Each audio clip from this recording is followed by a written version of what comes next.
නම් දිය ඇල්ලකසේ සුභාරති සුභාරති. ආයුබෝවන් සුබ දවසක් සුබෝදෑසනක් හැමදෙනාට.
වර්තමාන රජයේ අපේක්ෂාව බලාපොරොත්තු බවට පත් වෙන්නේ. ඒ නිසා අද අපි කතා කරනවා මේ 2021 අපිට තිබෙන ආර්ථික අභියෝගය පිළිබඳව සුභාරතියෙන්. අද අපි සාකච්ඡාවට අපි ආරාධනා කළා මහාචාර්ය නලින් අබේසේකර මහත්මයාට. එතුමන් විවෘත විශ්වවිද්‍යාලයේ කළමනාකරණ පීඨයේ මහාචාර්ය නලින් අබේසේකර මහත්මයා. අපි ආයුබෝවන් කියලා පිළිගන්නවා ඔබතුමන්ව. ආයුබෝවන් ගයන්. ඒත් එකම අපි ආරාධනා කළා කොළඹ විශ්වවිද්‍යාලයේ මහාචාර්ය එච්.ඩී. කරුණාරත්න මහත්මයාටත් අපි එතුමන්ගේ සහභාගීත්වයේ අපේක්ෂා සහිතව සිටින්නේ. අපි කොහොමවත් මහාචාර්ය නලින් අබේසේකර මහත්මයාගෙන් සාකච්ඡාව ආරම්භ කරමු. දැන් 2021 ආර්ථික අභියෝගය. අපි අර කලින් කිව්වා වගේ පහුගිය අවුරුද්දේ තිබුණු බලාපොරොත්තු අපේක්ෂා ආර්ථිකයේ පැත්තෙන් ගත්තත් එහෙම් පිටින්ම පහළට කඩාගෙන වැටුණා. ඒ නිසා ඒ 2020 තිබුණු ආර්ථික අභියෝග ඉලක්ක අපේක්ෂාවන් එක්ක තමයි 2021කටත් එන්න වෙලා තියෙන්නේ. කොහොමද අපි මේ 2021 අපේ ආර්ථික අභියෝගය අපි යන්න ඕන තැන කොහොමද අපි පැහැදිලි කරගන්නේ මහාචාර්යතුමනි? ඔව් ගයන්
කියන අර්බුදයට විසඳුමක් ලෙස එයා කියන්නේ අගුළු දැමීම. එහෙම නැත්නම් ලොක්ඩවුන් කියන එක නෙමෙයි විසඳුම. එයා හැම වෙලාවෙම කියන්නේ ලොක්ඩවුන් එකකින් අපිට කිසිම දෙයක් කරන්න බෑ. මේ එයාගේ ප්‍රකාශයක තියෙනවා ලොක්ඩවුන් යනු රටවල් වල වෛරසය පාලනය කිරීමට උත්සාහ කරන ප්‍රධාන මාධ්‍ය නොවිය යුතුයි. මේ වෛරසය සමග ජීවත් වීමට අපේ ඉදිරියේ තියෙන මේක අපේ ව්‍යාපාර කරගෙන යන්න සහ සමාජ සම්බන්ධතා පැවැත්වීම හා මෙහා සම්බන්ධ වැඩ කටයුතු කරන්න ඕන. නැතුව අපි ඒකත් එක්ක ඒක ප්‍රශ්නයක් කරේ. දැන් මම හැම වෙලාවෙම බැලුවා දැන් ඊයේ ගොඩක් අය අපිට විශ් කරද්දි එහෙම නැත්නම් අපිට කියද්දි කියනවා මේ සුබ අලුත් අවුරුද්දක් වේවා එක්කම කියනවා නිරෝගී අලුත් අවුරුද්දක් වේවා කියන එක හරි හොඳයි. නමුත් අපි ඉතින් ඒක ගැන ගොඩක් කතා කරන්නේ නැතුව මේ විශේෂඥයා කියන විදිහටත් එයා කියනවා මේ ලොක්ඩවුන් එකක් දිගටම කරොත් වෙන්නේ දුප්පතුන් බොහෝ දුප්පතුන් බවට පත් වෙනවා කියලා. එයා කියලා තියෙනවා මේ කියලා තියෙනවා since there are consequences to make poor people an awful lot පුවර. අපි දිගටම ලොක්ඩවුන් කරොත් වෙන්නේ අර අපි 31 දෙසැම්බර් 31 හවස ගිහිලා නගරයට ගියාම අපිට අහිංසක වෙළඳුන් ඉන්න විදිය දැක්කනේ. ඒ මිනිස්සුනේ ගොඩක් දුක් විඳි. ඉතින් දැන් මේක දිගටම ලොක්ඩවුන් එකක් කරොත් වෙන්නේ අර ගමේ පළාක්වල විකුණන එහෙම නැත්නම් අර කඩ වීදියේ විකුණන මිනිස්සුව තමයි අපහසුතාවයට පත් වෙන්නේ. අන්න ඒක නිසා යහපත් බලාපොරොත්තුත් එක්ක තමයි අපි ගෑනේ යන්න ඕන. ඒක අනිවාර්යෙන් සිද්ධ වෙන්න ඕන. දැන් මහාචාර්යතුමනි ඔබතුමන් කියන කතාව හරි. ලොක්ඩවුන් එකකට යන්න බෑ. රට වහගෙන ඉඳලා අපිට ඉස්සරහට යන්න බෑ. අපි රටේ ආර්ථිකයත් මේත් එක්ක ඉස්සරහට අරගෙන යන්න ඕනේ. දැන් රටේ පුරවැසියා කල්පනා කරන ඉතින් කොහොමද අපි මේ දෙකම කරන්නේ කියලා. අපි COVID-19 වලින් ආරක්ෂා වෙන්නත් ඕනේ. ආර්ථිකය ඉස්සරහට අරගෙන යන්නත් ඕනේ. විශේෂයෙන් මේක මේ ඔබතුමන් කිව්වා වගේ ශූද්‍ර මට්ටමේ පොඩි ව්‍යාපාර කරන අයගේ සිට සුළු මධ්‍ය පරිමාණ විශාල පරිමාණය දක්වා මේ සියල්ලටම මේක බලපෑම් කරනවා. හැබැයි මේක විශාල ප්‍රමාණයක් දැනෙන ඔය පදික වේදිකාවේ ඉඳගෙන වඩේ ටිකක් විකුණන, පලා ටිකක් විකුණන, එළවලු ටිකක් විකුණන, පළතුරු ටිකක් විකුණන මනුස්සයටත් මේක ඉතා හොඳින් දැනෙනවා. කොහොමද මේ COVID-19 එක මේ වැඩේ අපි කරගෙන යන්නේ? ඔව් ඇත්තටම ගයන්න මේ වැඩේ කරගෙන යාමේදී මම හිතන්නේ අනිත් රටවල් වල තියෙනවනේ අපි කියනවනේ සක්සස් ස්ටෝරිස් කියලා ගයන්න. දැන් උදාහරණයක් ගත්තොත් එක ආටිකල් එකක් තියෙනවා මේ 3 countries with positive COVID-19 stories කියලා. මේ සැකා ලෑඩ් කියලා කෙනෙක් තමයි ඒක ලියලා තියෙන්නේ. ආටිකල් එකේ යා කියලා තියෙනවා රටවල් 3ක් COVID-19 ජයගත්තා. ඒ කියන්නේ ජයගත්තා. කියන්නේ ඒ වෙලාවේ හොඳට මුහුණ දුන්නා කියලා මේ නවසීලන්තේ, තායිලන්තේ, වියට්නාමේ. ඒ කාරණා තුනේදී මේගොල්ලන් අන්තිමට සංක්ෂිප්තයක් වශයෙන් කියනවා ගයන් ප්‍රධානම දේ තමයි වෙන්න ඕන මේ ජනතාව සහ රජය අතර තියෙන එකමුතුකම. ඒක නම්බර 1. නම්බර 2 කියනවා වෛරසය පැතිරීම අවම කිරීම සඳහා සෞඛ්‍ය ක්‍රියාවලියට අනුකූල වීම. ඒ කියන්නේ නොසැලකිලිමත් වෙන්නේ නැතුව ප්‍රවේශම් වීම. මෙන්න මේ කාරණා දෙක තමයි අපි ඔය කියන රටවල් තුන නවසීලන්තේ, තායිලන්තේ, වියට්නාමේ කියන රටවල් වල. ඉතින් අපි මේ රටවල් වලින් ඉගෙන ගන්න ඕන. ඔය එකම ගයන් අපි සමහර තියෙන අපි කියන අර කළමනාකරණෙත් කියන best practices කියලා. දැන් වුහාන් ප්‍රාන්තයේ ඔය COVID-19 ආපු ගමන් මේ ලොකු අර්බුදයක් ආවනේ ආයතන වලට. එතකොට ඒක එක රූපලාවන්‍ය සමාගමක් තියෙනවා. ඒකේ නම ලින්ක්වාන් කියලා. ඒ සමාගමේ 140ක් වහන්න වෙලා ගයන්. හැබැයි ඒක වහලා ඒගොල්ලන් මොකද කරේ? දැන් වහගෙනම ඉන්න බෑනේ. ඒගොල්ලන් බැලුවා ඊට පස්සේ අපි මොකද කරන්නේ? ඒගොල්ලන් ඊට පස්සේ කළා තියෙන්නේ 100කට වඩා රූපලාවන්‍ය උපදේශකයෝ නැවත සේවය යොදවගෙන තරුණ පරපුර අතර අපි දැන් අපි කියන Facebook වගේම චීනි තියෙනවනේ මේ WeChat කියලා එකක්. WeChat තමයි ඒගොල්ලන් ගොඩක් පාවිච්චි කරන්නේ. ඒගොල්ලන් කරලා තියෙන්නේ ඒක මගේ උත්තේජනයක් සපයලා. ඒ කියන්නේ දැන් ඔන්න කස්ටමර් ගෙදර ඉන්න කස්ටමර්ට කියනවා මෙන්න මේක බලන්න මෙන්න මේ වගේ ඇඩ්වයිසර්ස්ලා ඉන්නවා මේ කතා කරන්නේ අපි මේ මොකද්ද මේ කොස්මැටික් කම්පැනි එකක් ගැනනේ. මේ කොස්මැටික් කම්පැනි එකේ ඉතින් මේ වගේ ඇඩ්වයිස් එකක් දීලා මොකද උනේ අන්තිමට විකුණුම් 200කින් වැඩි වෙලා තියෙනවා. අර 140ක් වහපු ආයතනයක් තමන් නව්‍යතා ඉනෝවේෂන් පාවිච්චි කරලා තමන්ගේ ක්‍රියේටිවිටි එක පාවිච්චි කරලා 100-200ක විකුණුම් වැඩි කරගත්තු එක. අන්න ඒ වගේ අපිට තියෙන ලෝකේ අනිත් රටවල් වලින් කියවීමක්. දැන් අපි ඔය ගාන චීනේ වුහාන් එකකින් කතා කරාට පස්සේ දැන් වියට්නාමේ කියන්නේ. දැන් වියට්නාමේ මේ වෙද්දි මම හිතන්නේ 2020 නොවැම්බර් වෙද්දි රෝගීන් 1288 මරණ 35යි. දැන් වියට්නාමේ කියන එකේ තියෙනවා මේ කොහොමද ජයගත්තේ COVID-19 කියන එකේ ජය ගැනීම හරහා තියෙනවා. දැන් චීනේ ඇමරිකාවේ අතර මේ දවස්වල වෙළඳ යුද්ධයක් තියෙනවානේ. ඒතකොට ওই වෙළඳ යුද්ධයේදී වියට්නාමයට උනේ වාසිය තමයි ඒගොල්ලන්ගේ සප්ලයි චේන් එක. අපි සැපුම් දාම කළමනාකරණය කියන්නේ. ඒ හරහා Apple, Samsung වගේ තාක්ෂණික ආයතන ඒගොල්ලන්ගේ ගිහිල්ලා එතන වැඩ පටන් අරන් තියෙනවා. එතකොට ඒකේ හොඳනම කියවන්න තියෙන දේ තමයි වියට්නාමයේ ඇතුළේ ඒගොල්ලන්ගේ රටේ සමස්ත COVID මේකේදී ඒගොල්ලන් කොහොමද ඒකට මුහුණ දුන්නේ? රජයේ ජනතාව එක්ක එකමුතු වීම ගැන කතා කරනවා. සහ ඒක විශේෂයෙන්ම කියනවා සියලුම මාධ්‍ය ආයතන මේ COVID-19ට එකමුතු වෙලා සම්බන්ධීකරණය කළා තමයි ජනතාවට මේ ගැටලුව ඉදිරිපත් කරන්නේ. නැතු අර එක මාධ්‍ය ආයතනවල තියෙනවනේ එක දේවල් එහෙම නෙමෙයි. එතකොට මේ වියට්නාමයේ කතන්දරෙත් එක්ක අපිට තේරෙන දේ තමයි ජනතාවයි රජය අතර සම්බන්ධ වෙලා ජනතාව අවබෝධ කරගන්නවා මේ අර්බුදය කුමක්ද කියලා. ජනතාවට තේරෙනවා මේ රටක් අර්බුදයකට වැටලා තියෙන කියලා. අන්න ඒකත් එක්ක මේ රට අනිත් රටවල වලින් අපිට ඉගෙන ගන්න තියෙන දේවල් එක්ක ඉස්සරහට යනවා නම් ගෑන් මම හිතන්නේ ඒක හරි සුබදායක වෙයි අවුරුදු අපේ මේ 2021කට. සබෑ ලෙසම සුබදායි ලෙස ඉදිරියට යාම තමයි වඩා වැදගත් වෙන්නේ. මේක ආර්ථිකයට විතරක් නෙවෙයි ඕනම දෙයකට වඩා වැදගත්. සුබදායි ලෙස යමක් පිළිබඳව බැලීම. සමහරවිට අපි පුරුදු වෙලා තිබෙන්නේ හැම දෙයක් ගැනම අර නෙගටිව් බලන්න. එහෙම බැලුවම ඉතින් ඒ වැඩේ නෙගටිව්ම තමයි. ඒ නිසා අපේ මහාචාර්යතුමන් කියන විදිහට ආර්ථිකය පිළිබඳවත් අපි සුබවාදීව බලමු අපේක්ෂා කරමු මේ 2021 පිළිබඳව. දැන් මහාචාර්යතුමනි නලින් අබේසේකර මහාචාර්යතුමනි දැන් මේ COVID-19 අර්බුදය අපිට විතරක් පොදු වෙච්ච එකක් නෙවෙයි ලෝකයේ සෑම රටකම පාහේ මේ COVID-19 අර්බුදය තියෙනවා. COVID-19 අර්බුදය හමුවේ තිබෙන මේ ආර්ථික ප්‍රශ්නයත් අපිට විතරක් විච්ච එකක් නෙවෙයි මුළු රටටම මුළු ලෝකයටම පොදු විච්ච එකක්. ඒ නිසා දැන් අපිට අපි අපේ පැත්තට ආවොත් අපේ රට පැත්තට ආවොත් අපිට මොනවද අපේ ආර්ථිකයේ මේ 2021 එන්න පුළුවන් ප්‍රධානතම අභියෝග ඔබතුමන් දකින විදිහට බාහිර කෙනෙක් විදිහට මොනවාද අපිට 2021 ආර්ථික මේ වශයෙන් තිබෙන ප්‍රධානතම අභියෝග? ඔව් ගෑණි ඉස්සෙල්ලාම අපේ ආර්ථිකයත් එක්ක ගත්තොත් අර මම කිව්වා වගේ අර්බුද දෙකකට මුහුණ දීලා තියෙන නිසා ආර්ථිකය තුල ප්‍රධානම දේ තමයි අපිට තියෙන අපේ ණය අර්බුදයක තියෙන අපේ රට. ඒ කියන්නේ දලදේශීය නිෂ්පාදනය නිසා ණය අතර අනුපාතය 90කට වැඩි වෙලා තියෙනවා. ඔය ණය අර්බුදයෙන් මිදෙන්නේ කොහොමද? ඉතින් ණය අර්බුදයෙන් මිදෙන එක ගැන කතා කරාම අපි ඉස්සෙල්ලාම කියන්නේ ඍජු විදේශ ආයෝජන foreign direct investment කියන එක හරි වැදගත්. අපි කොහොමද ආයෝජකයන්ව ඇට්‍රැක්ට් කරගන්නේ? හැබැයි ලෝකේ අපි ඔය කියන ආර්ථික විද්‍යාව සම්බන්ධ කියවීමේදී ආයෝජකයේ යම්කිසි රටකට එනකොට බලනවා මේ රටේ තියෙන තත්ත්වය. දේශපාලන වශයෙන් මේ රට ස්ථාවරද? ඒ හැබැයි දේශපාලන වශයෙන් ස්ථාවරය කියන එක ගැන කතා කරද්දී දැන් මම හිතන අගෝස්තු මාසේ තිබ්බ ඡන්දෙදී දේශපාලන වශයෙන් දැන් ස්ථාවර ආණ්ඩුවක් නේ තියෙන්නේ. හැබැයි දැන් ආණ්ඩුව ස්ථාවර වුණා කියලා විතරක් මදි. ආණ්ඩුව දැන් ඒ ස්ථාවරත්වයේ ප්‍රතිඵලයක් ගන්න එපා ගයන්.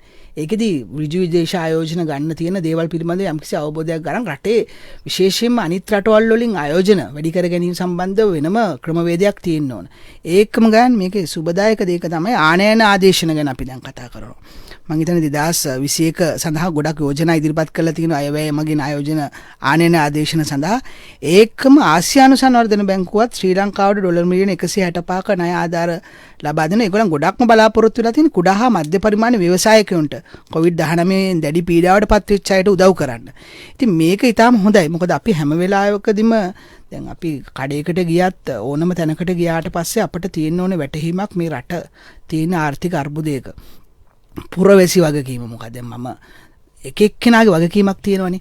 දැන් අපි හැම වෙලාවකම දැන් ගොඩක් දැන් මම කාත් එක්ක හරි කතා කරත් ගොඩක් අය කියන්නේ දැන් අපි හිතමු අපිට ක්‍රොසින් එකක් තියෙනවා කියලා ගන්නේ. ක්‍රොසින් එකට අපි ඒකකින් පාර මාරු වෙන්නේ නැතුව අපි බලනවා තාම ළඟ තැනකින් පාර මාරු වෙන්න. ඔන්න ඕක තමයි ගයන් හරිම ලොකුම ගැටලුව. හැම කෙනෙකුටම තියෙනවනේ දැන් ඒක දැන් අපිට යම්කිසි දෙයක් තියෙනවා නම් මේ ක්‍රොසින් එකකින් මාරු වෙන්න කියලා තියෙනවා නම් හැබැයි දැන් ඕක අපේ එහෙම පාර මාරු වෙන්නේ නැති එක්කෙනා ඕස්ට්‍රේලියාවට ගියාට පස්සේ ඒක හොඳට පාර මාරු වෙනවා. එතකොට මෙතන මොකක් හරි පුද්ගලයන්ගේ රටේ පුරවැසියන්ගේ තියෙන පොඩි අදහසක් දැන් මේ හැමදේම අපිට ලැබෙනවා නම් ඒ කියන්නේ ඒක සාමාන්‍ය තාම අපිට අර්බුදයේ ස්වරූපය පිළිබඳ එකට දැනෙලා නැහැ ගයන්. 2021 දී මම විශේෂයෙන්ම හිතන දේ තමයි අර අර්බුදයේ ස්වරූපය රටේ ආර්ථිකය පිළිබඳව ජනතාව සවිඥානික විය යුතුයි. සවිඥානික උන් නැත්තම් මොකද වෙන්නේ? ඒක තමයි ගයන්. දැන් අපි උදාහරණයක් ගත්තොත් දැන් අපේ රටේ එක විදිහ අර්බුදයක් තියෙනවානේ. දැන් 2019 මම හිතන්නේ එක පුවත්පතක ඩේලි මිරර් එකේ එක වාර්තාවක තිබ්බා ලංකාවේ මේ අස්වැන්නෙන් මේ පසුහානිය. ඒ කියන්නේ එළවලු හා පළතුරු මෙට්‍රික් ටන් 5,50,000ක් නාස්ති වෙනවා. මේ බිලියන 67ක් ගයන්. දැන් බිලියන 67ක් එළවලු පළතුරු 5,50,000ක් ඒක නාස්ති වෙනවා කියන්නේ රටක. එතකොට ඒකේ අපි කතා කරන සප්ලයි චේන් එකේ ප්‍රශ්නයක් වෙන්න පුළුවන්. ආර්ථික ක්‍රමවේදයේ ප්‍රශ්නයක් තියෙන්න පුළුවන්. හැබැයි මේක තමයි ගයන් හොඳම අවස්ථාව මේ පිළිබඳ පසුවිපරමක් කරන්න. මම ඉස්සෙල්ලා කිව්වේ වියට්නාමයේ අපි බැලුවම වියට්නාමයේ ගොඩක් වෙලාවට සමහර ගවර්නන්ස් සිස්ටම්ස් නීති රීති අලුතින් හඳුන්වලා දෙලා දීලා තියෙන මේ COVID-19ත් එක්ක. හැබැයි මේ නීති රීති හඳුන්වා දීම හරහා මොකද උනේ රටේ ආර්ථික යටිතල පහසුකම් රටේ ආර්ථික හා සම්බන්ධ කරුණු ප්‍රතිපත්ති මේ සම්බන්ධ කරුණු ගොඩක් එකතු වෙලා තියෙනවා. අන්න ඒක පිළිබඳව කරන්න තියෙන අවස්ථාවක්. අපි අර කළමනාකරණයේදී කියනවා මේ ගයන් ස්ට්‍රැටජික් වින්ඩෝ එකක් ඕපන් වෙලා කියලා. ඒ කියන්නේ ඊටාම සුළු වෙලාවක් ඇතුළත අපට අවස්ථාවක් හම්බෙලා තියෙනවා යමක් කරන්න. හැබැයි ඉතින් අර වින්ඩෝ එක කියන එක එහෙම නැත්නම් අපි කියන අගුලුව වැහෙන්න කලින් ඒ අවස්ථාවෙන් ප්‍රයෝජන ගන්න ඕන. ඉතින් මේ ප්‍රයෝජනට ගැනීම කියන එකේදී ගයන් රටකට ආණ්ඩුවකට සහ ජනතාවට ලොකු වගකීමක් තියෙනවා. ඔබතුමන් ඉතා හොඳ තැනකට එන්නේ. ඔබතුමන් කියන දැන් වින්ඩෝ එකක් ජනේලයක් ඇරලා තියෙනවා ආර්ථිකේ. දැන් මේකම තමයි මහාචාර්යතුමනි නලින් අබේසේකර මහාචාර්යතුමනි දැන් සෞභාග්‍යයේ දැක්ම ප්‍රතිපත්ති ප්‍රකාශය තුලත් ගෝඨාභය රාජපක්ෂ මැතිතුමන් පැහැදිලිව කියනවා මෙරටේ ස්වදේශීය නිෂ්පාදකයා ස්වදේශික භාණ්ඩ වලට යම්කිසි වැඩි බර තැබීමක් කළා ඒ තුලින් රටේ ආර්ථිකය සකස් කරන්න ඕන කියලා. දැන් COVID-19 අර්බුදයත් එක්ක අපිට ලෝකයේත් එක්ක සමහර ගැට ගැහෙන තැන් හරි අපහසුයි කරන්න. සමහර ලාවට අපිට වෙන රටවල් එක කරන ගනුදෙනු ආනේන අපනේන වගේ දේවල් යම් සීමා සහිත තත්වයන් තියෙනටත් පුළුවන්. ඒ නිසා විශ්වාසය හොඳයි. විශේෂයෙන්ම සෞභාග්‍ය දැක්ම ප්‍රතිපත්ති ප්‍රකාශනය තුළ කියන දේශීය ආර්ථිකයක් සැකසීමේ වැඩපිළිවෙල.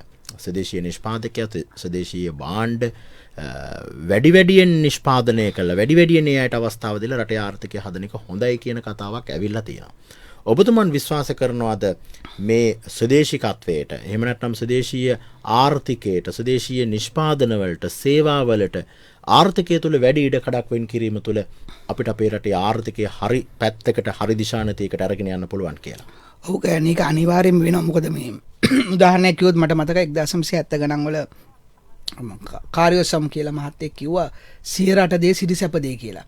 ඇත්තටම මේ ලෝකේ අනිත් රටවල් ගැන ගත්තොත් කතා කරන ගොඩක් රටවල් වල ඉස්සෙල්ලාම කරන්නේ ඒ රටේ නිෂ්පාදන සම්බන්ධව ඒ පිළිබඳව යම්කිසි අවබෝධයක් තියෙනවා. රටක් ඒ පිළිබඳව දියුණු වෙන්න බලන්න ඕන. තමන්ගේ රටේ කර්මාන්ත දියුණු කිරීම තමයි විශේෂයෙන් වෙන්න ඕන. ඉතින් මේ කර්මාන්ත දියුණු කිරීමේදී අපි දැනගන්න ඕන ඇත්තටම ගන්න විශේෂයෙන්ම වැදගත් වෙන එක තමයි අපේ එක සෙක්ටර් එකක් තියෙනවා සුළු හා මධ්‍ය පරිමාණ කර්මාන්ත කියලා. ඉතින් ඒගොල්ලන් අපි උත්තේජනය කරන්න ඕන. උදාහරණයක් කිව්වොත් ගන්න ශ්‍රී ලංකාවේ සුළු හා මධ්‍ය පරිමාණ අංශය සමස්ත රැකියා ප්‍රමාණය 45%ක් සපයනවා. සහ දළදේශීය නිෂ්පාදනය 52%ක් දායක වෙනවා. ඔය සුළු හා මධ්‍ය පරිමාණ කර්මාන්ත ව්‍යවසායකයන්ගිට මම හිතන්නේ දැන් යම් කිසි ක්‍රමවේදයක් කරා ඒගොල්ලන්ට යම් කිසි සහන සලසනවා. නමුත් ඒගොල්ලන්ට ආවෙනික වෙච්ච ගැටලු තියෙනවා. දැන් අපි උදාහරණයක් ගත්තොත් ඒගොල්ලන්ගේ දැන් අපේ රටේ පරීක්ෂණ හා සංවර්ධනය කියන දෙයක් තියෙනවා නේද ගයන්. හැබැයි අවාසනාවන්ත ලෙස ලංකාවේ මේ දළදේශීය නිෂ්පාදනයෙන් අපි කියන පරීක්ෂණ හා සංවර්ධනයට වියදම් කරන්නේ 0.5%කටත් අඩු ප්‍රමාණයක්. හැබැයි ගයන් ලෝකේ අනිත් රටවල් වල ඒවා ගත්තම අඩුම ගානේ 2%-3% අපි පරීක්ෂණ හා සංවර්ධන වලට වියදම් කරන්න ඕන. ඉතින් ඒක විශේෂයෙන් වෙන්න ඕන. මොකද හැම වෙලාවෙම ලංකාවේ අපට ආවෙනික වෙච්ච බතික් කර්මාන්තය දැන් මම හිතන්නේ ඒ සම්බන්ධව කතාවක් තියෙනවා. මැටි කර්මාන්තයක් තියෙනවා. ඒතර අපි කියනවා තේ රබර් පොල් ගැන හැමදාම කතා කරනවා. හැබැයි දැන් ලෝකේ ආර්ථිකයත් එක්ක බැලුවම කියනවා අපි නිර්මාණශීලී ආර්ථිකයක් ගැන. මම හිතන්නේ ඒකේ අපි කියනවා අර නොලිවුඩ් කියන එක නයිජීරියන් ෆිල්ම් ඉන්ඩස්ට්‍රි එකත් එක්ක අපි කියනවා ඒ වගේ කර්මාන්තයක් අපිට බැයිද අපේ හම්බන්තොට රන් මිනිතයන් කරන්න. නොලිවුඩ් එක පොඩ්ඩක් හදාරලා ඒගොල්ලන්ටම ආවෙනික වෙච්ච දෙයක් කරනවනේ ඒගොල්ලන්. ලංකාවෙත් බැරිද අපිට එහෙම ඒගොල්ලන්ගේ ටෙලිඩ්‍රාමාස් ගොඩක් කරන්නේ. ඉතින් ඒ පිළිබඳව පරීක්ෂණ පවත්වන්න ඕන. පරීක්ෂණ විශ්වවිද්‍යාලත් එක්ක එකතු වෙලා ඒ පිළිබඳව කරන්න ඕන. ඉතින් ගායන ඒකෙදි වැදගත්ම දේ තමයි අපි මේ කියන ආනයන ආදේශන ගැන කිව්වම දැන් ගොඩක් වෙලාවට තියෙන දේ තමයි අර මම කිව්වේ පළතුරු එළවලු ගැන 5,50,000ක් මාස් තියෙන ටොන් ඒ ගැන කියනවා. ඒකෝර අපේ ජනතාව කොච්චර සූදානම්ද ශ්‍රී ලංකාවේ එළවලුවක් සුපර් මාකට් එකට ගිහලා මිලට ගන්න. ජනතාව කොච්චර සූදානම්ද ශ්‍රී ලංකාවේ පළතුරක් සුපර් මාකට් එකට ගිහලා මොකද දැන් ඔය අපි මේ කියන සැපියුම් දාම කළමනාකරන එක පැත්තකට අපි කියන හරි ලංකාවේ දේශීය නිෂ්පාදන වැඩි කරන්න ඕන දේශීය ගොවියන්ට සලකන්න ඕන. එතකොට ඒක හරි. අපි දැන් ඉල්ලුමයි සැපියුමයි එක්කනේ මේ කතා කරන්නේ. එතකොට මිනිස්සුක ගන්න එපේ. මිනිස්සුන්ට අවබෝධයක් තියෙන්න එපේ. මිනිස්සු ආයෙ සුපර් මාකට් එකට ගිහිල්ලා ආනයනය කරන ඒ කියන්නේ අනවශ්‍ය දෙයක් ගන්නව නම් අපේ දෙයක් ගන්න නැතුව. ඉතින් එතනදී තියෙනවා ලොකු ගැටලුවක් මේක වෙන්නේ ගයන් එකම දේ තමයි අපේ දැන් සෞඛ්‍ය අමාත්‍යාංශය ආරක්ෂක අමාත්‍යාංශය එකතු වෙලානේ මේ COVID-19 අර්බුදයට මේ ඒක ගැන කතා කරන්නේ. නමුත් ගොඩක් ආයතනවල මේ අතර කිසිම අර සම්බන්ධීකරණයක් නැහැ. අන්තර් සම්බන්ධයක් නැහැ. එතකොට මොකද වෙන්නේ? එකකින් කියනවා හරි අපි දැන් මේ ගොවියා ලොකු ප්‍රශ්නයක වෙන්නේ තක්කාලි විසි කරනවා හරි. තක්කාලි වලින් සෝස් එකක් හදුවම ගන්න ඉන්න මිනිස්සු ටිකක් ඉන්නවනේ. එතකොට ඒකට අලෙවිකරණයක් තියෙන්න එපේ. එතකොට ඒ අලෙවිකරණයේ සම්බන්ධයක් නැහැනේ. එතකොට එක වෙන්න ඕන අර කාර්යසාධක බලකායක් මගින් මේ කට්ටිය එකතු කරන්න ඕන. මාකටිං ටීම් එකක් ඉන්න ඕන දැන් අපි ශ්‍රී ලංකා ලෙවිකරණ ආයතනය තියෙනවා. ඒක මේ රටේ රජයේ ආයතනයක් කියන්නේ ඒක රජයේ ආයතනයක් නොවුනට ඒක යම්කිසි පනතක් මගින් සම්මත වෙච්ච එකනේ. එතකොට ඒගොල්ලන්ගේ උදව් ගන්න පුළුවන්. ඒ වගේ අපිට පුළුවන් වෙන්න ඕන ක්‍රමවේදයක් මේකේදී අර ගොඩක් පිරිසක් එකතු වෙලා ඒ ටීම් එක ඇතුලේ ඉන්න ඕන එක විෂයක් සම්බන්ධ විශේෂඥයෙක් නෙමෙයි ගයන්. ඉතින් මේක ලොකු කාර්යභාරයක්. මම හිතන්නේ ඇත්තටම මේ අවස්ථාව තමයි හොඳම අර්බුදයක තියෙන වෙලාවක තමයි රටකට ඉස්සරහට එන්න යම්කිසි අපි කියන්නේ ස්ට්‍රැටජිස් කියලා යම්කිසි ක්‍රමවේද හදාගන්න පුළුවන්. හදාගන්න පුළුවන් ටයිම් එකක් කාලයක් තමයි ගයන් මේ ඇවිල්ලා තියෙන්නේ. මේ කාලේ හරිය මහාචාර්යතුමනි දැන් කොහොමද අපි මේ தત્ත්වය හදාගන්න? ඔබතුමන් කියන මේ අපි අතර යම්කිසි එකඟතාවයක් නැහැ. සමහර ලාවට එකකට එකක් පෑහෙන්නේ නැහැ. ඕක ඇත්ත කතාවක්. ඕක පේන්න තියෙන ප්‍රශ්නයක්. එකකට එකක් කනෙක්ට් වෙන්නේ නැහැ වගේ ගතියක් තියෙනවා. දැන් අපි කොහොමද මේක මේ වෙලාවේ මේක හොඳම අවස්ථාව ඔබතුමන් කියන විදිහට කොහොමද මේක අපි හදාගන්නේ එකකට එකක් දැන් නිෂ්පාදනයක් කරනවා නිෂ්පාදකයාට Tamanගේ නිෂ්පාදනය සඳහා අගය එකතු කිරීම වලට යන්න පුළුවන් ඊට පස්සේ යාට වෙළඳපොළ හොයා ගන්න පුළුවන් වෙළඳපොළ රටේ වෙළඳපොළෙන් එහාට ගිහිල්ලා ලෝක වෙළඳපොළ දක්වා යන්න පුළුවන් විවිධ පරාසයන් වලට යන්න පුළුවන් හැබැයි මේක ලොකු ව්‍යුහයක් මේ ව්‍යුහය කොහොමද හදාගන්නේ මේ ව්‍යුහයට සමහරලාවට යන්න ගියාම ශූද්‍ර සුළුහා මධ්‍ය පරිමාණ මට්ටමේ මිනිසුන්ට ව්‍යවසායකයන්ට නිෂ්පාදකයන්ට මේක දැක්කම මේක කරගන්න බැරි වෙන්න පුළුවන්. ඒ අයට මොකක්ද අපි දෙන්න ඕනේ තල්ලුව මේ වෙලාවේ? ඔව් ගයන්න ඒකේ ඇත්තටම හොඳ ගැටලුවක් ඉදිරිපත් කරේ. දැන් අයවැය යෝජනාවක් ඉදිරිපත් කරලා ඒකෙන් අපි කියනවා මේගොල්ලන්ට මෙහෙම අපි ලෝන් එකක් දෙනවා. දැන් ওই ලෝන් එක දෙනවා එකත් එක්කම හොඳම දේ තමයි ඒක ඒ පිළිබඳව අපි හිතමු දැන් මම ඉන්නවා මට ඕන ඇත්තටම ලෝන් එකක් ගන්න. මම දන්නේ ක්‍රමවේදයක්. ඒතකොට මට ඕන අඩුම ගානේ යම්කිසි හොට්ලයින් එකක්. අපි හිතමු 1 3 4 5 හොට්ලයින් එක මෙතුවම ඊතරම් ආචාරශීලීව හැබැයි ඒකට උත්තරයක් දෙන්න ඕන ගයන්. දැන් ගොඩක් කොයිලා තින්නේ ඒක අපිට අපි තියෙනවානේ හොට්ලයින් එක විනාඩි 20ක් විතර තියෙනවානේ. කළා ඒ ව්‍යවසායකයාට ප්‍රශ්නේ අමතකයි. ඊට පස්සේ අපිට තරහ යනවා එතකොට ගයන්. ඒක වෙනම දෙයක් නේ. ව්‍යවසායකයාට ඒකට මිනිස්සයා දැන් ඔන්න අපි ව්‍යවසායකෙක් කෙනෙක් කෙනාට තියෙන ගෞරවය ඉස්සෙල්ලා සමාජයේ තියෙන්න ඕන. අර හොට්ලයින් එකට ගත්තම යාට කියනවා මෙන්න මෙතනින් ලෝන් එක ගන්න පුළුවන්. ඔයාට ඕකේ ෆෝම් එක ෆිල් කරන්න අමාරු නම් ඒකටත් අපේ කෙනෙක් ඉන්නවා. ඒ වගේ අර අපිට තියෙන්න ඕනේ ඒ පුද්ගලයාට උදව් කරන ක්‍රමවේදයක්. අනිත් එක තමයි ගයන් දැන් උදාහරණයක් ගත්තොත් අර මම එක වෙලාවකට කිව්වා අර ජයවර්ධනපුර විශ්වවිද්‍යාලයේ දුලංජන විතානගේ යාගේ තියෙනවනේ කොස්පෝෂ කියලා. දැන් අපි කිව්වේ ඉස්සර කොස් ගහට බත් ගහ කියලානේ ගයන්. ඉතින් ඒකේ දැන් යාගේ බිස්නස් එක තුල දැන් අපි නම් මම එක ඩේලි ලිෆ්ට් එකට ආටිකල් එකක් ලිව්වා ඒ ගැන. ඒ ගැන ඒ ආටිකල් එක ලියලා ටික දවසකට පස්සේ මට එක්කෙනෙක් එවනවා ඒකට රිප්ලයි එකක් එවනවා කියලා තියෙනවා මේ ඉන්දියාවේ කොස්සා සම්බන්ධව ඒගොල්ලන් කරන පරීක්ෂණ වලින් ඒගොල්ලන් තොරතුරු අරගෙන තියෙනවා කියලා ඩයබටික්ස් අඩු කරන්න පුළුවන් ක්‍රමවේදයක් තියෙනවා කියලා. මට ඒක ලියන්නේ ඒ කියන්නේ ඒක මගේ ආටිකල් එක කියවලා. එයා කියනවා මේක යොමු කරන්න කියලා දුලංජන ඒ කියන්නේ දුලංජන විතානගේට මේ ඊමේල් එක යොමු කරන්න කියලා. දැන් බලන්න ගන්න කොච්චර ලස්සනද කියලා. දැන් අන්න ඒක තමයි වෙන්න ඕනේ දැන් අර පුද්ගලයා තරුණ ව්‍යවසායකයෙක් ජයවර්ධනපුර විශ්වවිද්‍යාලයේ අන්තිම අවුරුද්දේ. එතකොට ඒ දරුවා තනියෙන් කරන වැඩක්. එතකොට ඒ දරුවට දෙයක් ගොඩක් දේවල් වෙන්න එපා.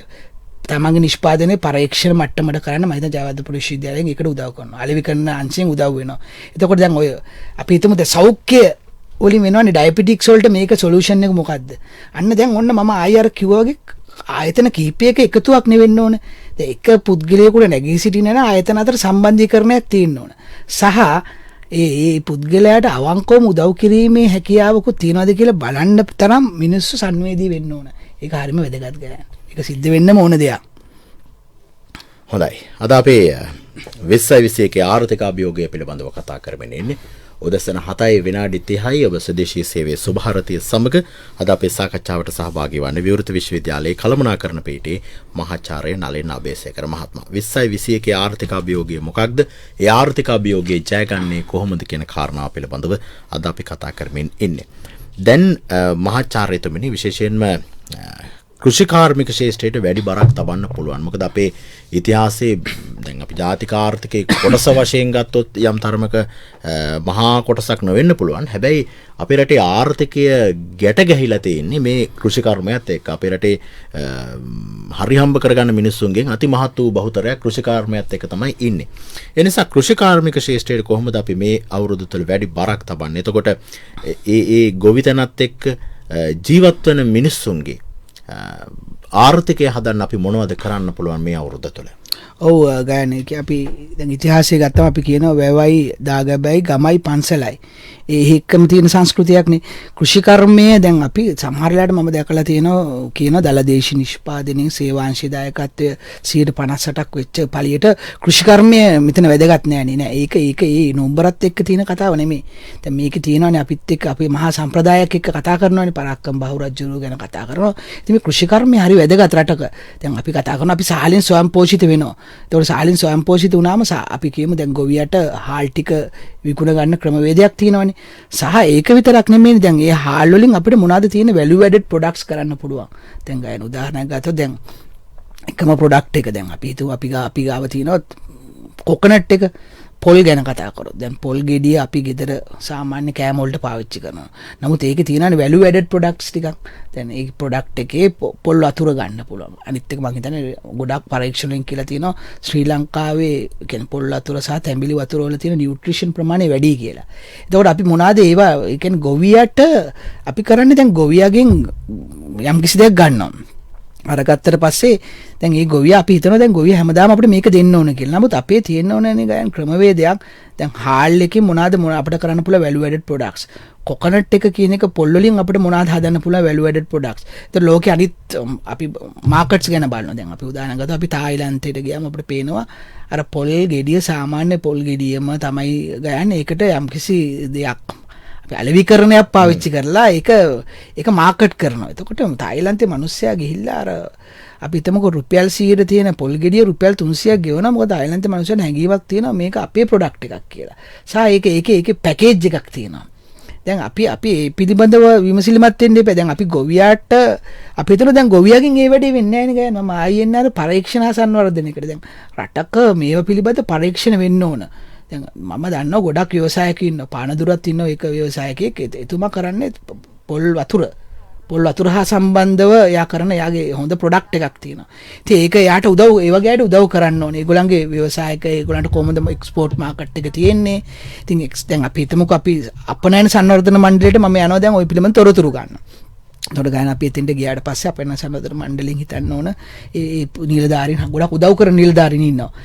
හැබැයි එතන විශේෂ ක්‍රමවේදයක් තියෙනවනේ. දැන් අර පොල් සම්බන්ධව ඒ පුද්ගලයෙක් ඉන්නවනම් එයාගේ ඩේටාබේස් එකට එයාගේ නම දාගෙන අපි හිතමු මම හිතන මහ කුමාර කියලා පානදුර. එයාගේ නම දාගෙන හරි මෙතුමාට පොල් සම්බන්ධව මේක සම්බන්ධව අපි උදව් කරන්න ඕනේ. එතකොට තව සතියකින් පස්සේ එයාට ආයි කෝල් එකක් දෙනවා. දීලා කියනවා හරි මෙන්න මේ වගේ එක්ස්පෝර්ට් මාකට් ඔපචුනිටිස් තියෙනවා. මේ ප්‍රොඩක්ට් එක අපි බලමු අපි රිසර්ච් එකක් මගින් තව ටිකක් ඩෙවලොප් කරන්න පුළුවන්ද කියලා. එහෙම නෙමෙයි මෙතන සිද්ධ වෙන එක තමයි ගයන් අර පුද්ගලයාගෙන්ම බලාපොරොත්තු වෙනවා ප්‍රොඩක්ට් එක. ඉතින් පුද්ගලයන්ට කරන්න පුළුවන් මට්ටමක් තියෙනවනේ ගයන්. ඉතින් එහාට අපේ රටේ ගොඩක් පරීක්ෂණ ආයතන තියෙනවනේ ගයන්. පරීක්ෂණ ආයතන ගොඩක් තියෙනවා. විශ්වවිද්‍යාල තියෙනවා. අනික් ආයතන උදව් කරන්න කැමති. ඔය අතර නිසි සම්බන්ධීකරණයක් තියෙන්න ඕන ගයන්. දැන් ඔය අපි ඔය පොල් ගැන කතා කරත්, හාල් ගැන කතා කරත්, කෘෂිකර්මය ගැන කතා කරත් ඒක සාම්ප්‍රදායික කර්මාන්ත තමයි. හැබැයි සාම්ප්‍රදායික කර්මාන්ත එක කතා කරාම ඔය අපි කියන නිර්මාණශීලී ආර්ථිකය හරහා ඒ කර්මාන්ත වල ලොකු වැලියු ඇඩිෂන් එකක් දෙන්න පුළුවන්. ඒක ඉතින් තමයි මම අර කිව්ව අර චීනි උදාහරණේ 140ක් වහලා තිබ්බ බිස්නස් එකේ ඊට පස්සේ ඒගොල්ලන්ගේ ක්‍රියේටිවිටි කියන එක නිර්මාණශීලීත්වය හරහා ඒගොල්ලන් ලොකු දෙයක් කරානේ. ඉතින් ලංකාවේ තුලත් ඒ වගේ නිර්මාණශීලීත්වයත් එක්ක සම්බන්ධය ඉන්නවා. ඔය ගාන ඕකත් එක්කම තමයි මම මේ හැම වෙලාවෙම කියන අර අපි දැක්ක තරුණයෝ එකතු වෙලා නගරවල අර වෝල් මොකද්ද කිව්වේ වෝල් පේන්ටින් කරලා බිත්ති පින්තාරු කරලා දෙයක් කරානේ. දැන් මට හොඳ උදාහරණයක් මතක් වුණා. එක සැරයක් අපි මැලේසියාවේ ගිහිල්ලා ඉන්නකොට මැලේසියාවේ තියෙන පිනෑන් කියලා. පිනෑන් වල තියෙනවා මේ ස්ට්‍රීට් ආර්ට් කියලා. ඒගොල්ලන්ගේ මියුරල් බිතිසිතුවම් තියෙනවා. එකක තියෙනවා කිඩ්ස් ඔන්න බයිසිකල් කියලා. ඒක ඕනම සංචාරකෙක් එතෙන්ට ඇවිල්ලා සෙල්ෆි එකක් ගන්නවා ගයන්. ඉන්නේ ඒක තමයි ඒක සංචාරක ව්‍යාපාරات එක්ක ඒක ආබද්ධ වෙනවනේ. දැන් අපේ අර තරුණයෝ ගිහිල්ලා බිත්ති පින්තාරු කරලා ඒ කරපු ලස්සන පින්තූරයි සංචාරක ව්‍යාපාරය අපි එකතු වෙලා නැහනේ. ඒතකොට සංචාරක අපේ අමාත්‍යංශ බලධාරීන්ට ඒ ගැන අපි හිතමු අපි ගියා සංචාරක අපි වෙබ්සයිට් එකට ගියාම ශ්‍රී ලංකන් අර තරුණයෝගේ අර නිර්මාණශීලීත්වයත් එක්ක තියෙන ආර්ට්ස් ටික තියෙනවනේ මැලේසියාවේ පිනෑන් වල වගේ.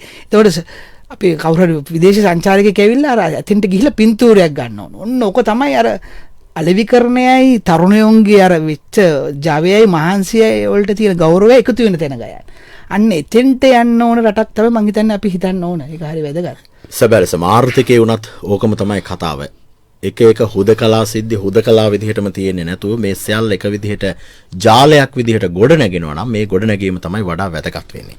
අපි දෙක දුරකථනයෙන් සම්බන්ධ වෙනවා කොළඹ විශ්වවිද්‍යාලයේ ව්‍යාපාරික ආර්ථික විද්‍යාව පිළිබඳ මුලසුන මහාචාර්ය එච්.ඩී. කරුණාරත්න මහත්මයා. අයිබෝන් සුබෝදෑසනක් සුබ අලුත් අවුරුද්දක් වේවා. මහාචාර්යතුමනි. අයිබෝන් සියලුම දෙනාට සුබ අලුත් අවුරුද්දක් වේවා. මහාචාර්ය ගයන් මහාචාර්යතුමනි දැන් අපි මේ කතා කරමින් හිටියේ මම විශ්වාස කරන ඔබතුමන් අපි වහගෙන හිටියේ කියලා. මහාචාර්යතුමනි දැන් අපි අවසාන අවුරුදු කීපය තුළ අපේ ආර්ථිකයේ යම් ආකාරයක කඩාවැටීමක් සිද්ධ වුණා. අපි 2019 අවසන් භාගයේ ගෝඨාභය රාජපක්ෂ ජනාධිපතිතුමන් රටේ ජනාධිපතිවරයා බවට පත්වීමත් එක්ක අපිට යලිත් අපේක්ෂාවන් ගණනාවක් එනවා. මේ අපේක්ෂාවන් සහිතව තමයි අපි 2020ට එන්නේ.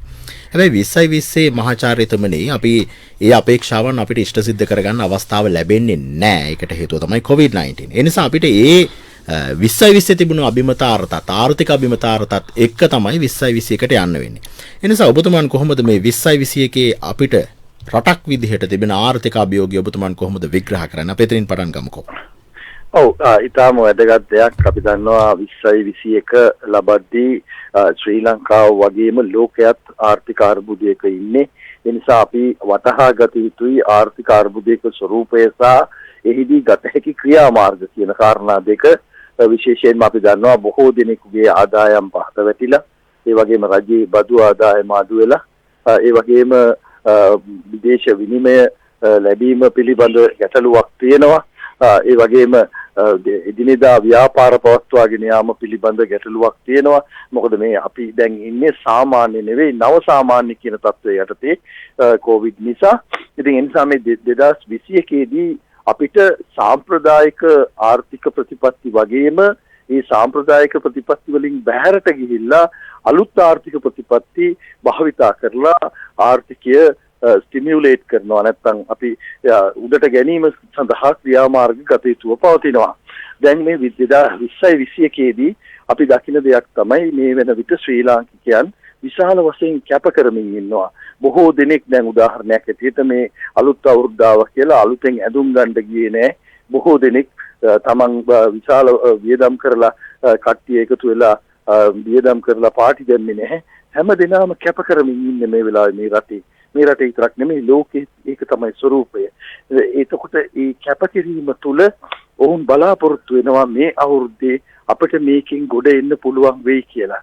අපි දන්න අපේ ශ්‍රී ලංකාවේ ආර්ථිකයට ප්‍රධානම ආදායම් මාර්ග පිළිබඳව අපි බැලුවොත් අපි දන්නවා ඒ කියන්නේ විදේශගත වන්නන් මේ රටේ වන මුදල් ඩොලර් බිලියන 7ක් අපිට ගොඩාක් අඩු වෙලා තියෙනවා ඒ වන ප්‍රමාණය. ඒකට හේතුව අපි දන්නවා මේ කොවිඩ් නිසා ගිය මාර්තු වල ඉඳන් මේ වෙනකල් විශාල සංඛ්‍යාවක් විදේශගත වෙන්න බැරි වුණා. සාමාන්‍යයෙන් ලංකාවෙන් මාසයකට 15000ක් පමණ විදේශගත වෙනවා රැකියාව සඳහා. එතකොට මේ තරුණයන්ට මාර්තු මාසයේ ඉඳන් මේ වෙනකොට 15000 ගානේ බලන්න මාසෙට විශාල සංඛ්‍යාවකට විදේශ රැකියාව වලට යාමට නොහැකි වුණා. ඉතින් ඒ නිසා මොකද්ද වෙන්නේ? අපි දන්නවා ඉදිරියේදී තරුණයෝ බොහෝ කැපකිරීමක් කරලා තියෙනවා. අපි මේක තරුණ අසහනයක් එහෙම නැත්නම් සේවා වියුක්තියක් ඇති නොවන තත්ත්වයට අපි මේක ගේන්නට ඕනේ. මොකද ලංකාවේ ඉතිහාසයේ බොහෝ සමාජ අර්බුද පවා ගොඩනැගුණේ මේ තරුණ සේවා වියුක්තිය වැඩි වුණු කාලවල.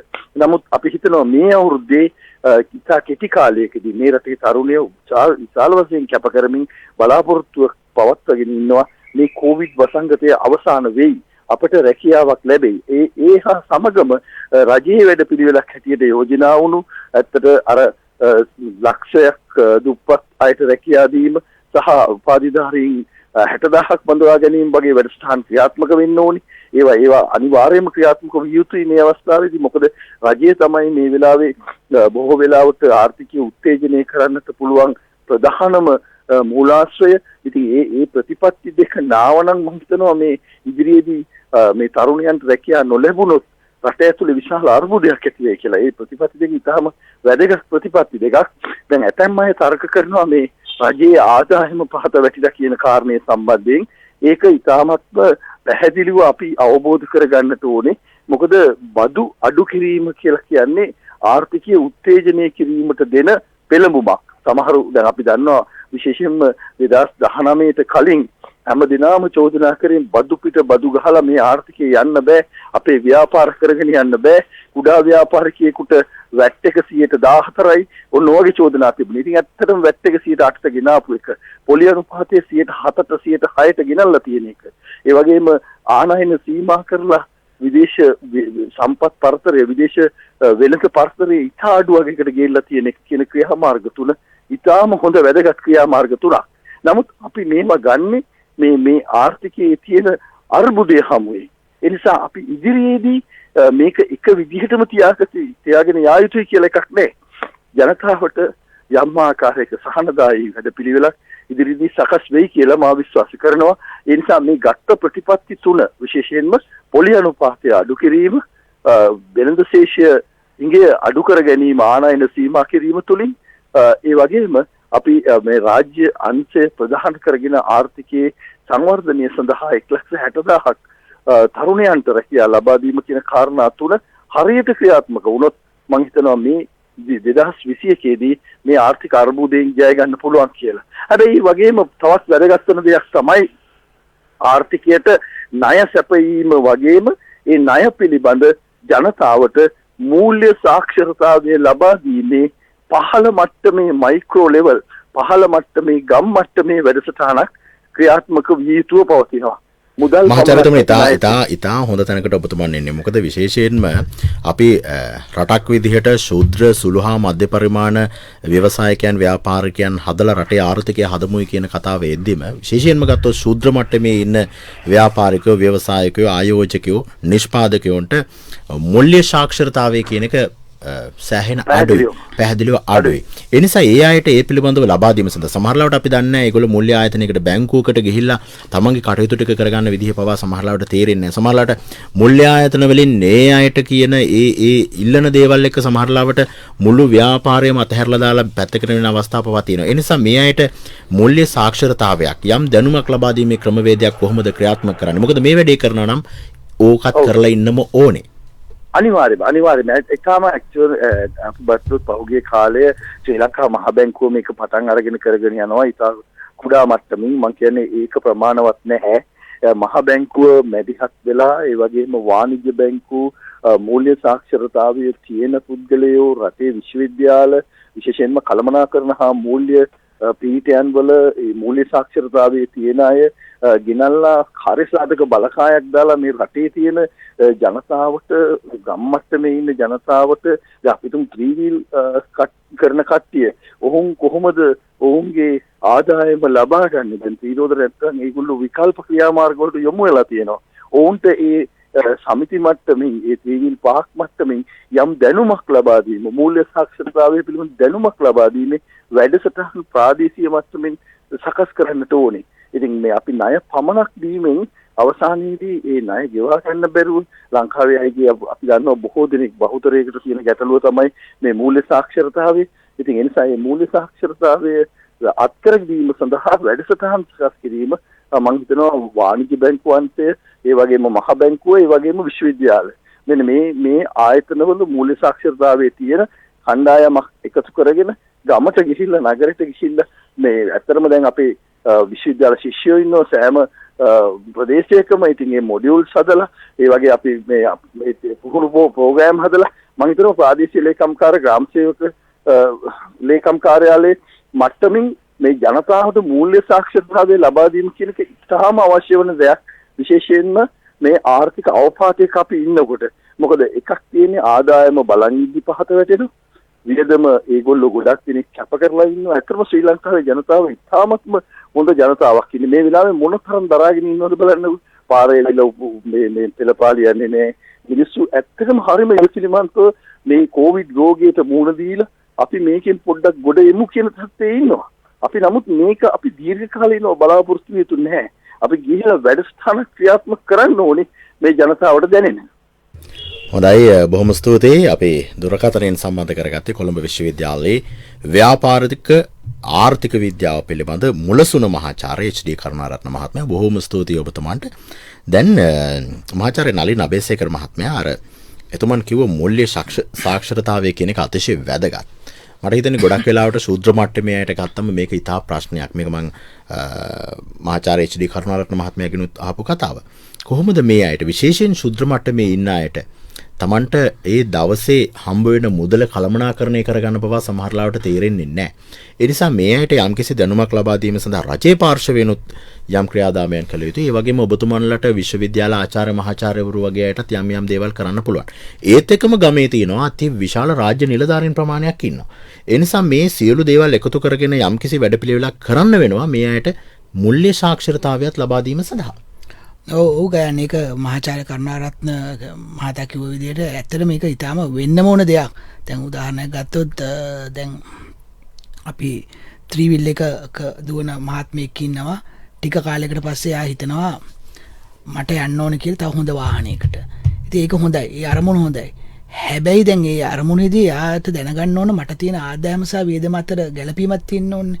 එතකොට මොකද කරන්නේ? රුපියල් 65000ක මාසික ලීසින් එකක් දීලා වැගන්ආර් එකක් ගන්නවා. දැන් වැගන්ආර් එකේ මුල් මාස 2-3 ගෙවනකොට යාට තේරෙනවා මට මේක කරන්න බෑ. ඊට පස්සේ මොකද වෙන්නේ? පාන්දර 1 වෙනකන් හයර් එකක් දුවන්න ගෙදර වෙනුවෙන් කැප කරලා ඉන්නවා. එතකොට තමයි යාට තේරෙන්නේ ප්‍රශ්නේ. හැබැයි ඔය ප්‍රශ්නේ යා තේරෙන්න ඕන ඒ වෙලාවේ නෙමෙයිනේ ගයන්. දැන් ඊට කලින්නේ. ඒත් උතන මූල්‍ය සාක්ෂරතාවය කියන එක තමයි උතන තියෙන ලොකුම ගැටලුව. ඉතින් මේ මිනිස්සු හරි අහිංසක මිනිස්සු. ඒ මිනිස්සු කුඩා ව්‍යාපාර කරන අය ඉන්නවා. ඒතකොට ඒගොල්ලන්ට ඇත්තටම අපිට කරන්න පුළුවන් මහාචාර්ය කරුණාරත්න මහතා පැවසු පරිදි අපිට කරන්න පුළුවන් ක්‍රමවේද ගොඩක් තියෙනවා. ලේසිම දෙයක් තියෙනවනේ දැන් අපි YouTube පාවිච්චි කරනවානේ. දැන් YouTube එකේ මම ගොඩක් දේවල් අපි බලනවා.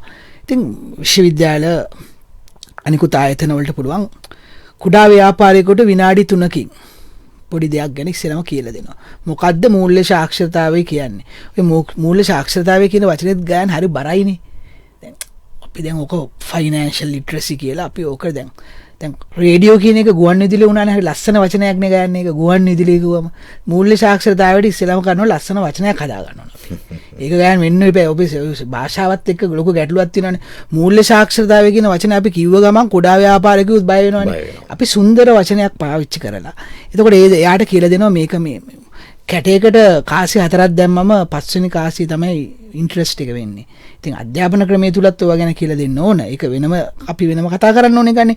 ඉතින් විනාඩි 3ක වීඩියෝ එකක් මොකද්ද මේ ඔය වචනේ මූල්‍ය සාක්ෂරතාවය කියමුකෝ දැනට වෙන්නේ මොකද්ද? ඊළඟට විනාඩි 3ක් කියලා දෙනවා. හරි. ඔයා මොකක් හරි යම් කිසි දෙයක් මේ ඉන්වෙස්ට්මන්ට් එකක් කරද්දී මොකද්ද බලන්න ඕන. ඊට කලින් කියලා දෙනවා gedara වියදම පරිපාලනය කරන්න හැටි. උදේට මට මෙච්චර ආදායමක් තියෙනවා. මං හවසට මෙච්චර විවේක කරා. මට යම් කිසි දෙයක් ඉතිරි වෙනවා. ඉතිරි වෙන දේ මම මොකද කරන්නේ? මට ආයෝජන කලබක් තියෙනවා. මං ඒක බැංකුවකට දානවද? මම එහෙම නැත්තම් මම ඉඩමකට යනවද? අන්න ඒ වගේ පොඩ දැනුවත් කිරීමක් සිද්ධ කරන්න ඕන. මේක අර මහාචාර්ය කරුණාරත්න මහතා කිව්වා වගේ විශ්වවිද්‍යාල මට්ටමේ කරන්න පුළුවන් ආයතන මට්ටමේ කරන්න පුළුවන් මම ඔය කිව්වා වගේ ඊටාම පහළ මට්ටමකට ගියාම අර ගයන් කිව්වා වගේ ප්‍රාදේශීය ලේකම් තියෙනවා ග්‍රාම සේවක වසම් තියෙනවා ඒකේ ඉන්නවනේ ඒ පිළිබඳව අවබෝධයක් ගන්න ඕන අය ඒක ගන්න ඕන අයට තියෙන්න පුළුවන් අපිට හැබැයි ගයන් දැන් මෙහෙම දැන් අපි හැම වෙලාවෙම දැන් මේ සාකච්ඡාවලදී කියනනේ මෙන්න මෙහෙම කළ යුතුයි හැබැයි මෙහෙම තියෙන 2021 අප්‍රේල් මාසේ 30 වෙද්දී ලංකාවේ මූල්‍ය සාක්ෂරතාවය අයට මෙන්න වර්ක්ෂොප් අපි තියලා තියෙනවා 823ක්. අන්න එතකොට ඔන්න අපි කියන අපි මේ කතා කරන සාකච්ඡාව ප්‍රායෝගික මට්ටමට එනවනේ. නැත්තම් වෙන්නේ ගාන ඉතින් අපි කියනවා මේක වෙන්න ඕන මේක විය යුතු දේ ඇත්තටම අපි කියනවනේ ඉම්ප්ලිමන්ටේෂන් එකක් වෙන්න එපේ. ඉතින් ඒක හැම කෙනෙකුටම පුළුවන්. අපි කිව්ව විශ්වවිද්‍යාල ශිෂ්‍යයෙක්ට ගත්තම සමහරලාට ආර්ථික විද්‍යාව ඉගෙන ගන්න දරුවෙකුට එහෙම නැත්නම් අපි කියන මේ ෆයිනෑන්ෂල් මැනේජ්මන්ට් පැත්ත ඉගෙන ගන්න එක ඒගොල්ලෝ එයා දන්නවනේ ඒක. ඒතර විෂයත් එක්ක දැනගත්තට පස්සේ අර මොකද හොඳම ව්‍යාපාරිකයෙකු ඉන්නෝ ලංකාවේ ඉන්නෝ මා දවසකට බිස්නස් එක තියෙන ලක්ෂ 10ක් විතර. නමුත් එයාගේ නැහැ accounting system එකක් ගන්න. දැන් ලක්ෂ 10ක බිස්නස් එක දැන් උදේට ලක්ෂ 2ක් දීලා තමන්ගේ බේකරියට ගන්නවා පිටි. ඊට පස්සේ ලාච්චුවත් එක තමයි ගනුදෙනු කරන්නේ. හැබැයි යාට කවුරු හරි දෙකෙනෙක් කියලා දුන්නොත් නෑ මේ ලක්ෂ 2ක පිටි ටික අරගෙන හවස වාට ලක්ෂ 3ක් කියන්නේ ඉතින් ලක්ෂ ප්‍රොෆිට්.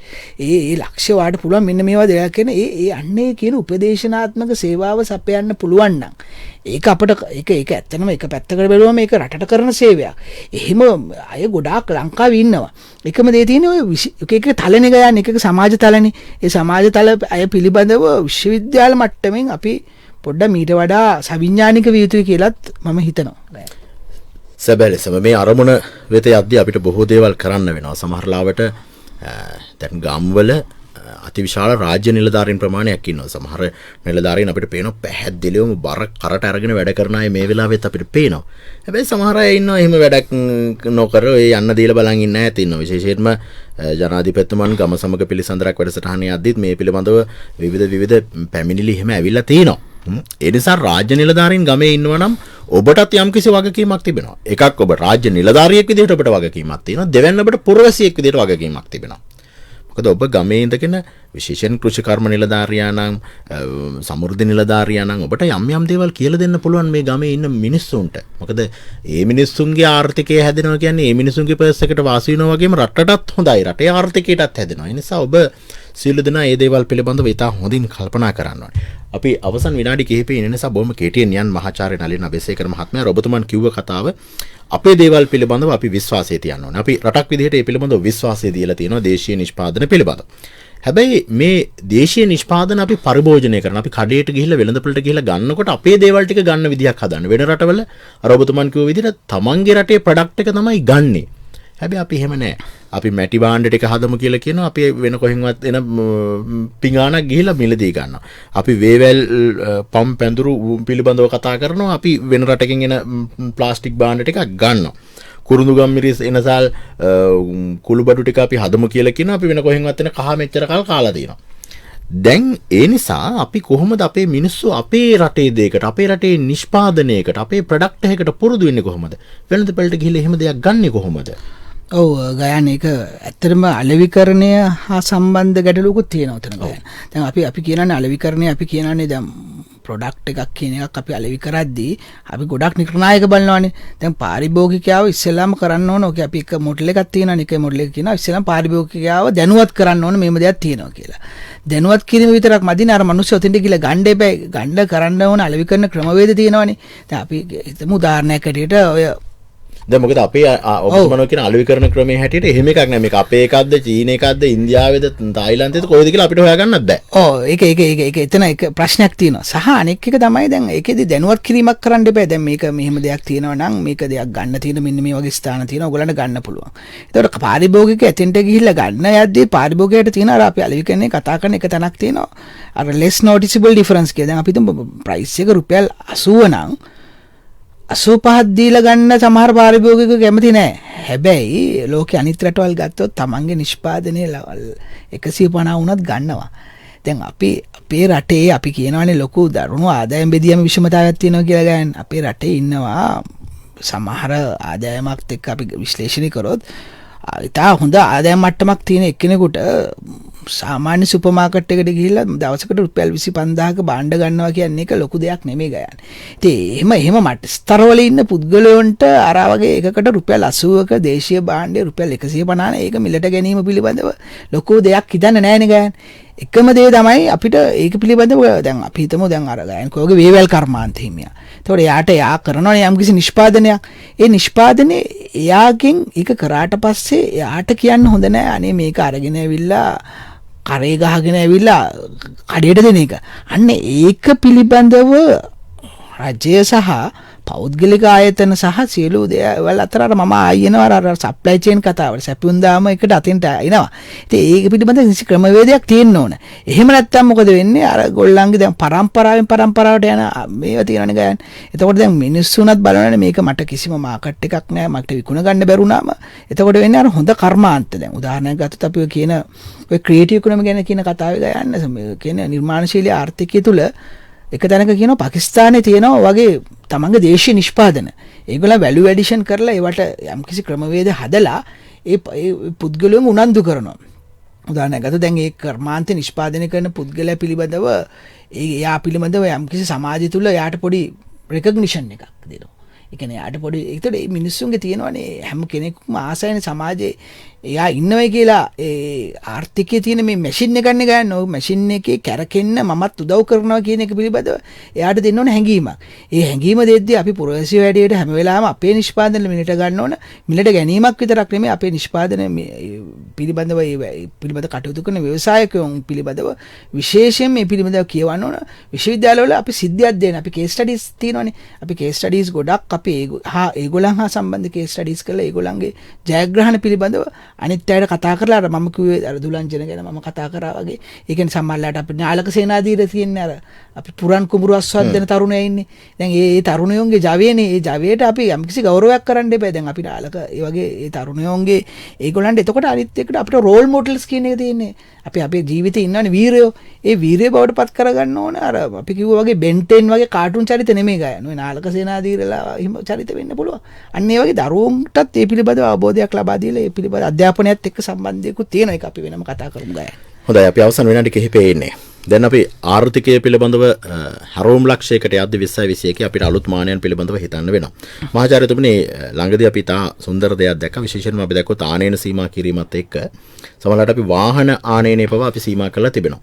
මම දැක්ක පහුගිය දවසක ඔය බස් ඩිපෝ වල පැත්තකට දාලා මලකට කාලා දිරලා වන වැදිලා තිබ්බ බස් ටිකක් අරගෙන බස් මට මතක විදිහට 200කට ආසන්න සංඛ්‍යාවක් අලුතෙන් හදලා ආයි ධාවනයට එක් කරා. මේ අලුත් දේවල් අලුත් විදිහට හිතපුවා නැත්නම් මේ ටික ආයි දිරලා විනාශ වෙලාම යනවා. එහෙම නව මානයන් පිළිබඳව හිතලා තියෙනවා. දැන් ඒක එකක්. ඒත් එකම අපි අවසන් විනාඩි 3 ඉන්න නිසා සංචාරක ශාස්ත්‍රය අතහැරලා අපිට මේ ආර්ථිකය පිළිබඳව හිතන්න අමාරුයි. මොකද අපි ඒකත් එක්කත් යම් තරමකට ගැට ගැහිලා තියෙනවා. අපි පහුගිය දවස් කිහිපය තුළ යලිත් සංචාරකයෝ රටට ගෙන්වන්න පටන් අරගෙන තියෙනවා. සමහර අය ඒ අය අතරින් එක්කෙනෙක් දෙන්නෙක් කොවිඩ් පොසිටිව් කියලා කිව්වම ඇයි මේ ගෙන්නන්නේ කියලා චෝදනා කරන්න පටන් අරගෙන තියෙනවා. ඒ අතර ඒකෙන් ජීවත් වෙන මිනිස්සු ටික සංචාරකයෝ නැතුව අපිට ජීවත් වෙන්න බෑයි කියලා කියනවා. පැති දෙකක් තියෙනවා. විනාඩි 2කින් 3කින් කියමු අපි කොහොමද මේක කළමනාකරණය කරගන්නේ කියලා. ඔව් සංචාරකයෝ රටට එනකොට අපේ රටේ තියෙනවනේ ආකර්ෂණීය ස්ථාන ගන්න. අපේ රටේ ඇත්තටම ඩෙස්ටිනේෂන් මාකට් එක අපි කියන ආකර්ෂණීය ස්ථාන 5000කට වැඩි තියෙනවා. වෙබ්සයිට් එකක් හදන්න පුළුවන්. ඒගොල්ලන්ට ඒ කියන්නේ හැම කෙනා ඒ ආකර්ෂණීය ස්ථාන සම්බන්ධ. සහ ඒ සංචාරකයෝ ලංකාවට ඇවිල්ලා යාම හරහා තියෙන ලොකු ක්‍රමවේදයක්. ඒ ක්‍රමවේද තුල ඒගොල්ලන් පිළිබඳ අපිට කියන්නේ අපි කියන ඩේටාබේස් එකක් කියන්නේ ඒගොල්ලන් පිළිබඳ යම් කිසි දෙයක් කරන්න ඕන. විශේෂයෙන් වැදගත් වෙන දෙක තමයි ගයන් කිව්වා වගේ දැන් අපි අපේ රටේ සංචාරක කර්මාන්තයේ ඍජු හා වක්‍ර මං හිතන්නේ මිලියන එකක් විතර රැකියා කරන අය ඉන්නවා. දැන් මේ වෙලාවේ ඒගොල්ලන් ඉන්නේ පුදුම අපහසුතාවයක ඉන්නේ. ඒකට සංචාරකයෝ ලංකාවට එනකොට ඒ ලංකාවට ඒගොල්ලන් එන්න ප්‍රධානම හේතුව මොකද්ද කියලා අහනවනේ.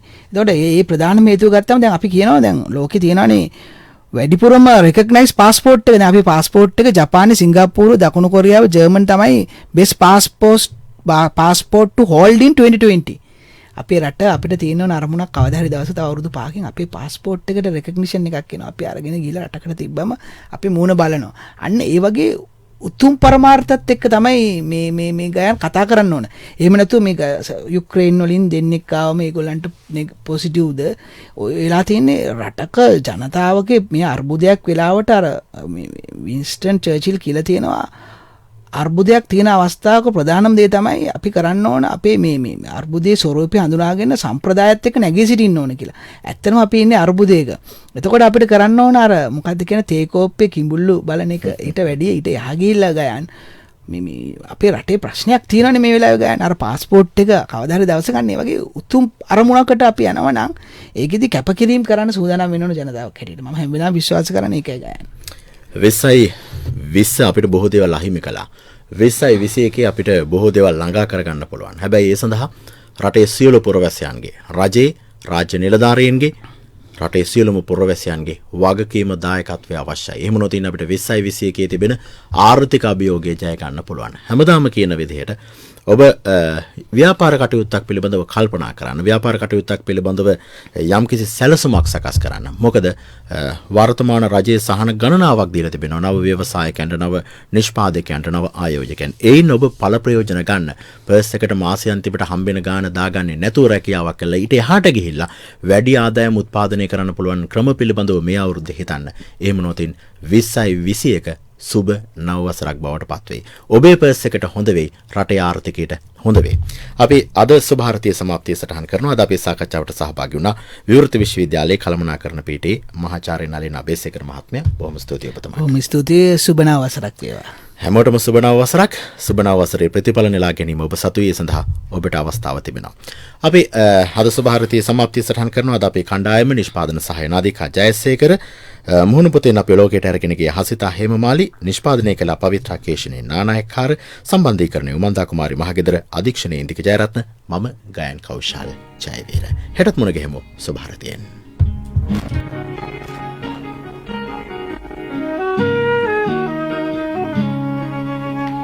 දැනුම ලබාගමු උදෑසනකසේ සිතැඟි වඩාලමු දිය ඇල්ලකසේ සුභාරතී සුභාරතී